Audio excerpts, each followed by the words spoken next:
Y creo que estamos en contacto con Gabriela Troiano. Gabriela, muy buenos días, ¿cómo te va? ¿Qué tal? Buenos días, Mario. Bueno, un placer charlar contigo nuevamente.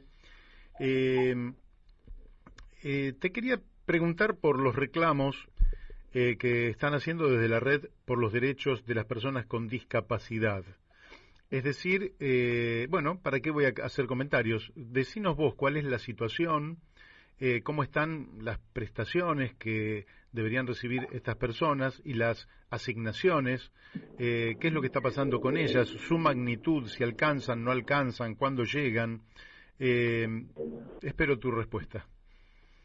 Sí, acá hay un reclamo de los prestadores, muchas personas acompañantes terapéuticos, asistentes personales, personas de apoyo docente, que no están cobrando en tiempo y forma. Bueno, se está haciendo un reclamo por eso, porque bueno, directamente afecta a las personas con discapacidad que requieren de esos apoyos para su vida diaria, no solamente para el tema salud, sino también para poder ir a la escuela, para poder hacer sus rehabilitaciones, porque kinesioterapia tampoco también están demorados en los pagos, que si bien es una situación bastante común en Argentina que suceda esto, ante la tremenda inflación que hay, bueno, esto impacta muchísimo en los bolsillos de los trabajadores que prestan estos servicios. Nosotros desde la Red por los Derechos de las Personas con Discapacidad, desde REDI, siempre queremos traer la mirada de las personas con discapacidad, porque en general no se escucha a las personas con discapacidad y se las considera como sujetos de asistencia, ¿no? Claro. Entonces, acá en realidad hay personas con discapacidad que son trabajadores, madres, padres, digamos, que también viven y atraviesan estas mismas situaciones. Nosotros venimos reclamando, bueno, Mario, vos esto lo sabés perfectamente, por la necesidad de que se cumpla con el cupo laboral, que sea un empleo de calidad, que sea educación de calidad, y hace más de 20 años y todavía no accedemos. Nosotros, claro. La persona que trabaja hace sus aportes a la obra social, hay una ley nacional, que es la ley 24.901, que establece que las obras sociales deben cubrir el 100% de las prestaciones de las personas con discapacidad. Mira, nosotros tenemos un caso testigo que hace poco se hizo una presentación, no sé si vos recordás, de un documental que se llama La Aire. No me acuerdo. Bueno, y a los que nos están escuchando, si lo quieren ver, lo pueden encontrar en YouTube. Se llama La Aire, es por Irene Cuevas, que es una joven de Altagracia, que hace del 2016 la Corte Interamericana de Derechos Humanos le dice al Estado Nacional y a la que tiene que cubrir los apoyos que necesita Irene para poder desenvolverse en su vida normalmente. Al día de hoy, Irene no tiene esos apoyos. De hecho, la obra social no le cubre los asistentes personales ni los cuidadores nocturnos. Ella tiene una discapacidad muy severa. Y bueno, es una familia que está absolutamente empobrecida, con su casa hipotecada, porque por supuesto que uno hace lo posible y lo imposible para que su hijo pueda acceder, ¿no?, a la salud, a las terapias, a una terapia de rehabilitación en una persona con una discapacidad severa hace la diferencia entre una calidad de vida digna o no. Claro. De hecho, por ejemplo, que no le cubran el transporte hace que ni el apoyo escolar, el docente de apoyo escolar, hace que ella ahora si bien es abanderada de su curso, entre la pandemia y la situación de la falta de apoyos, eso que ella demorara su recibida, que quiere entrar en la universidad, y bueno, también es todo un tema, porque imagínate que si APROS, que la obra social de la provincia de Córdoba, no le cubre los apoyos que requiere, a veces le cubre un porcentaje, a veces otro, digamos, incluso Mario, pasa una cosa, no todas las personas con discapacidad requieren, vos me conocés a mí que tengo discapacidad y sin embargo yo soy una persona que trabaja, se mueve. La otra vez en una consulta que nos hicieron en una demanda por el tema de las pensiones no contributivas, estaba una joven con síndrome de Down, y cuando el Ministerio de Economía daba un informe acerca de lo que gastaba IOMA en discapacidad, ella levanta la mano y dice: yo quiero decir que yo soy una persona sana y yo no gasto nada en la obra social, dice, pero no puedo vivir con el dinero que me dan y tampoco me dan trabajo. Entonces yo creo que eso sintetiza un poco el sentir de las personas con discapacidad. Nos sentimos excluidas, digamos, que estamos en una sociedad excluyente. Por un lado nos tratan como niños, como sujetos de asistencia, y por el otro, cuando vos no tenés trabajo, no tenés una familia que te pueda sostener, cuando pedís una pensión, se te ve como, estos quieren tener una pensión, ¿no? Entonces, es una situación muy complicada. Nosotros desde REDI defendemos la Convención sobre los Derechos de las Personas con Discapacidad, que establece el modelo social en donde en realidad la persona no tiene la discapacidad, la discapacidad la generan las barreras. Claro. En este caso, el prejuicio o la barrera actitudinal de la gente que no se anima, que tiene miedo a incorporar dentro de los lugares de trabajo a personas con discapacidad. Habría que hacer una breve encuesta a ver cuántas prestadoras y cuántos... En el Estado ya sabemos que no cumple el cupo laboral, pero también en el resto de lugares que prestan servicios a personas con discapacidad, ¿cuántos de ellos tienen contratados a personas con discapacidad? ¿No? Sería una buena pregunta. Yo te digo que, por ejemplo, Adrián Camps, que fue diputado en la ciudad, tenía a una persona con discapacidad, Andrea, ella es ciega, y creo que era una de las personas más eficientes que tenía en el despacho. No solo trabajadora... Nuestra Andrea de REDI, Andrea Gracia, que sí, trabaja claro. en la legislatura. Sí, y yo te puedo decir que Andrea, además, cómo escribía, la velocidad con la que escribía. Es decir, que las personas con discapacidad, quizás haya algunas personas con discapacidad muy, muy severa, muy grave, muy extrema, que los inhiban de cualquier tipo de trabajo, y bueno, serían un pequeño número de personas, pero en general tienen sus capacidades absolutamente desarrolladas. Yo he visto gente de trabajar con una computadora y con un lápiz en la boca y manejar y programar.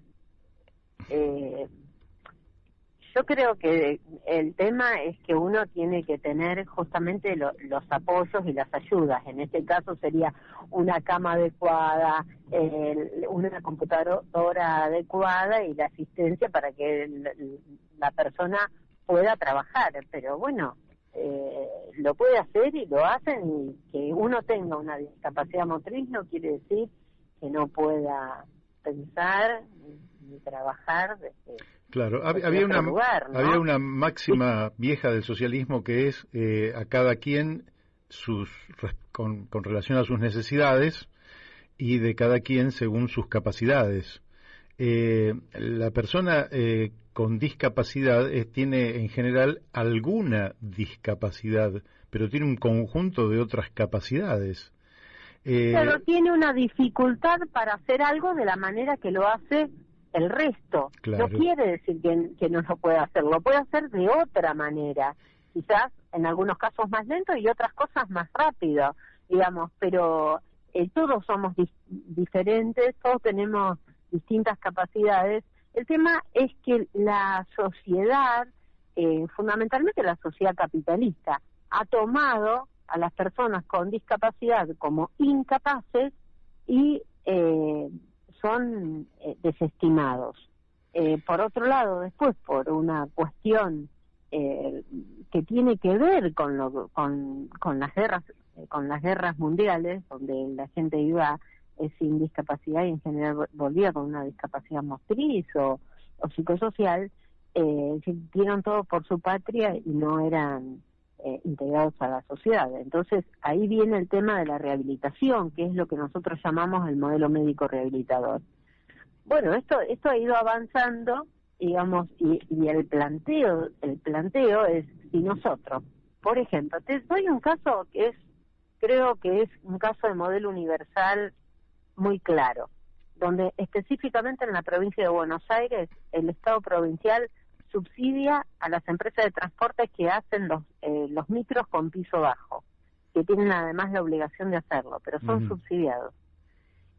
El micro con piso bajo sirve para los adultos mayores, para los niños y para las personas con discapacidad, usuarios de silla de ruedas o no usuarios de silla de ruedas, que ya estamos un poco más grandes y no podemos, pero es una cuestión de acceso universal. Si vos diseñás lo que vas diseñando nuevo para que todos lo podamos usar, las personas con discapacidad dejaríamos de tener barreras, ¿sí? Claro. Si yo, por ejemplo, al lugar que voy, no sé, tengo la señalización en braille o tengo algún lugar donde me puedan escuchar e indicar lo que tengo que hacer, bueno, lo voy a hacer sin ayuda de otra persona.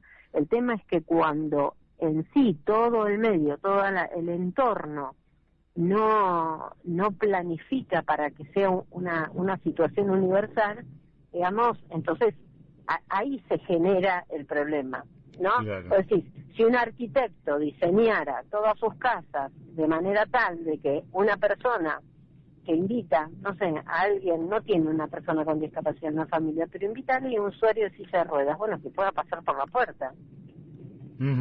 Correcto. No, son cuestiones, los mismos médicos, abogados, en todas las profesiones se deberían incluir en las currículas universitarias la perspectiva de discapacidad, Claro. del modelo social de discapacidad, porque entonces no estaríamos en forma permanente siendo lo que solicitamos, sino que todos estamos pensando en una sociedad que sea incluyente, ¿no?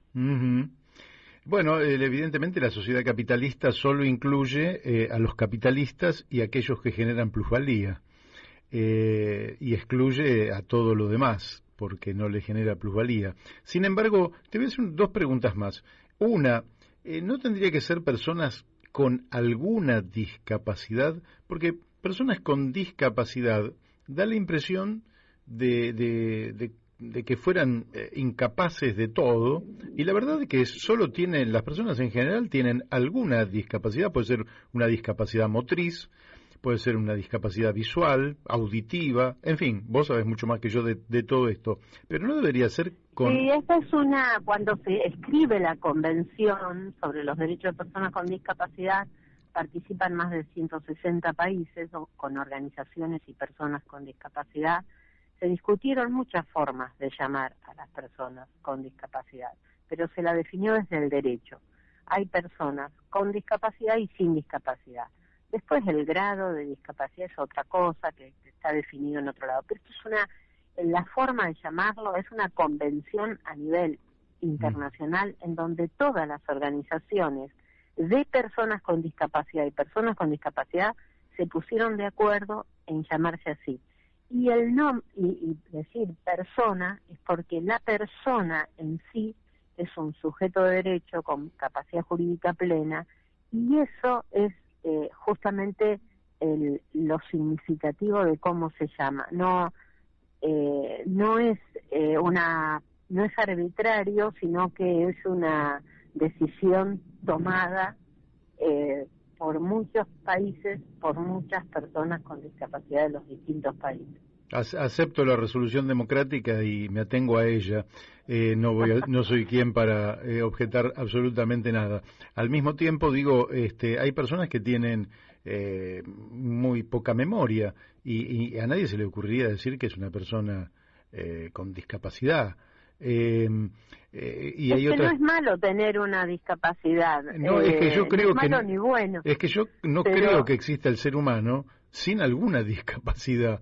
No debe existir, eso debe ser Superman nada más, o una persona de fantasía, porque todos, de una o de otra forma, fíjate que hay gente, por ejemplo, que es muy culta, pero es muy mala en matemática, por ejemplo. Bueno, pero el tema acá, Mario, es que nosotros tenemos una dificultad específica, que no podemos hacer las cosas de la misma manera y no accedemos a la educación si no tenemos los libros en formato accesible, no accedemos a la educación si no tenemos una escuela que tenga rampas, que tenga, bueno, no accedemos a la salud si no existe eso, perdemos el trabajo si no tenemos un transporte que nos pueda llevar y dejar a tiempo porque tenemos que esperar en que venga con el piso bajo, digamos, hay cuestiones específicas que hacen que hoy por hoy exista el término persona con y sin discapacidad.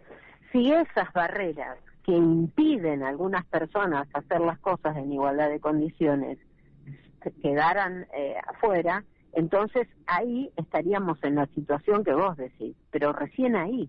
Claro, excelente. Gabriela Troiano, que además has sido diputada nacional, sos una profesional, sos una persona, bueno, con una enorme trayectoria, con conducta, con capacidades extraordinarias, y te despedimos hoy, te mandamos un fuerte abrazo y a seguir con esta lucha porque en realidad como personas somos todos sujetos de dignidad humana y esa dignidad humana es lo que debemos respetar. Tenés los últimos 30 segundos. La dignidad humana inherente al ser humano, eso es lo que dice la Convención. Creo que es una lucha colectiva y que te agradezco y deseo que todos los medios de comunicación tengan esta mirada de escuchar a las personas con discapacidad y no solamente a las personas que acompañan, ¿no? Nosotros a veces vamos a un bar y en cambio de preguntarnos a nosotros qué queremos tomar, le preguntan al que tenemos al lado. Bueno, creo que los medios también tienen que dejar de hacer eso y consultar a las personas con discapacidad y ver esa mirada. Por eso desde REDI, que es una organización colectiva que además tiene alianzas con un montón de otras organizaciones, tiene ha tomado, ¿no?, este trabajo de velar por el cumplimiento de la convención y bueno, la verdad que yo estoy muy honrada de poder participar en REDI. Muy bien, felicitaciones, un fuerte abrazo. Gracias, Mario. Bueno, ustedes la han escuchado, Gabriela Troiano,